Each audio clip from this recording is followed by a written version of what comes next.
வணக்கம் வாங்க, நான் உங்கள் தோழி பிரியா ரமேஷ். இன்றைக்கி என்ன பார்க்க போகிறோம்? சவுத் இந்தியன் ஸ்டைலில் ரசம். நம்ம பாட்டி அம்மாலாம் செம்ம சூப்பராக ரசம் வைப்பாங்க. நானும் ரசம் வைக்கிறேன், ஆனால் அந்தளவுக்கு டேஸ்ட் இல்லை அப்படின்னு நீங்கள் ஃபீல் பண்ணுறேன். இந்த வீடியோ ஸ்கிப் பண்ணாமல் பாருங்கள், பல டிப்ஸ் எல்லாம் நான் சொல்லியிருப்பேன். அந்தளவுக்கு நீங்களும் சூப்பராக உங்கள் அம்மா பாட்டி மாரி ரசத்தை செஞ்சு அசத்தலாம். அதுக்கு மொதல் விஷயம், இந்த மிக்ஸி ஜாரெலாம் தூக்கி போட்டு இந்த மாதிரி மோட்டர் பூஸ்டெல்லாம் மிளகு சீரகம்லாம் நுணுக்கிட்டிங்களா செம்ம சூப்பரான டேஸ்ட்டு வந்துடும். மிளகு வந்து 1 ஸ்பூனு நான் வந்து எடுத்திருக்கேன். அதுக்கு வந்து பார்த்திங்கன்னா 2 ஸ்பூனு வந்து நீங்கள் சீரகத்தை எடுத்துக்குங்க. பூண்டு பல் பார்த்திங்கன்னா 8லேருந்து பல் தோலோடு இருந்தால் பரவாயில்ல. இப்போ அதை ஃபஸ்ட்டு நம்ம நசுக்கி எடுத்து வச்சுக்கலாம். பூண்டு பல் அதில் நான் சேர்த்துட்டேன். நல்லா இந்த மாதிரி தட்டிக்கிட்டிங்கன்னா செம்ம சூப்பரான வாசனை. எப்பயுமே மசாலா முன்னாடி ஃப்ரெஷ்ஷாக செஞ்சுக்குங்க. இந்த அளவுக்கு இருந்தால் போதும். இப்போ வந்து மிளகு சேர்க்குறேன், அதோட சீரகத்தையும் சேர்த்து இதையும் நல்லா நுணுக்கி எடுத்து வச்சுப்போம்.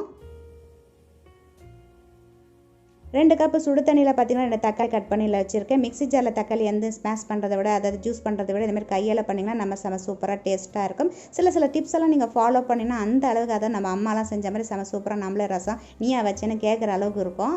இந்த அளவுக்கு இருந்தால் போதும் உங்களுக்கு. அடுத்தது பார்த்திங்கன்னா 2 கப்பு தண்ணியில் வந்து ஒரு நெல்லிக்காய் சைஸ் அளவுக்கு புளியை ஊற வச்சுருங்க. ஒரு 5 நிமிஷம் கழிச்சு இந்த ஜூஸை மட்டும், அதாவது புளியில் இருக்கிறதெல்லாம் வந்து அந்த சக்கையெல்லாம் எடுத்துகிட்டு புளி ஜூஸை மட்டும் தனியாக எடுத்து வச்சுக்கோங்க. இப்போ வேறு ஒரு பாத்திரத்தில் தக்காளி சாரம் அதில் சேர்த்துடலாம். அடுத்தது புளி சாரியம் சேர்த்துடலாம். இதில் ஒரே பாத்திரத்துக்கு மாற்றிடுங்க. இப்போ எல்லாத்தையும் மிக்ஸ் பண்ணிவிட்டு நம்ம அடுப்பில் ஏற்றணும். அதுதான் அதுக்கு முன்னாடி ஒன்றா நம்ம செஞ்சுட்டே வரணும்.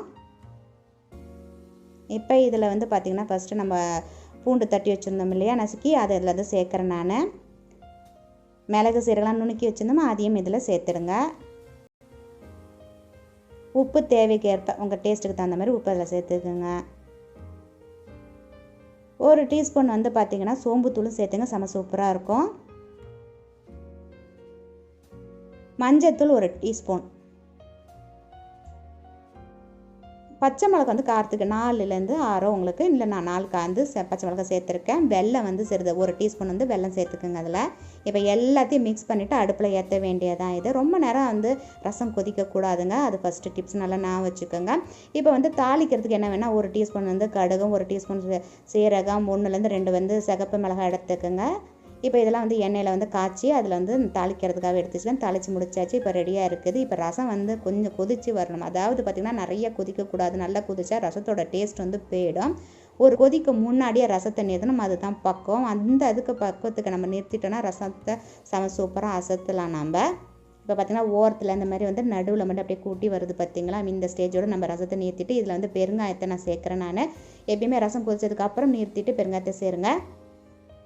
நம்ம தாளித்து வச்சுருந்தோம் இல்லையா, கடுகு சீரகம் அப்புறம் வந்து சிகப்பு மிளகாய், இந்த தாளிப்பையும் அதில் சேர்த்துக்குங்க. இதெல்லாம் நான் அடுப்பை ஆஃப் பண்ணிவிட்டு எல்லாம் சேர்த்துட்ருக்கேன். நான் கருவேப்பிலை கொத்தமல்லியும் அதையும் சேர்த்துக்குங்க. அவ்வளோதாங்க, ரசம் செம சூப்பராக ரெடி ஆகிடுச்சு. செஞ்சு பார்த்துட்டு உங்களுக்கு கருத்துக்க மறக்காமல் பதிவு பண்ணுங்க. இதற்கு சேனலை சப்ஸ்கிரைப் பண்ணாங்க, சப்ஸ்கிரைப் பண்ணி வச்சுக்கோங்க. நன்றி, மீண்டும் சந்திப்போம்.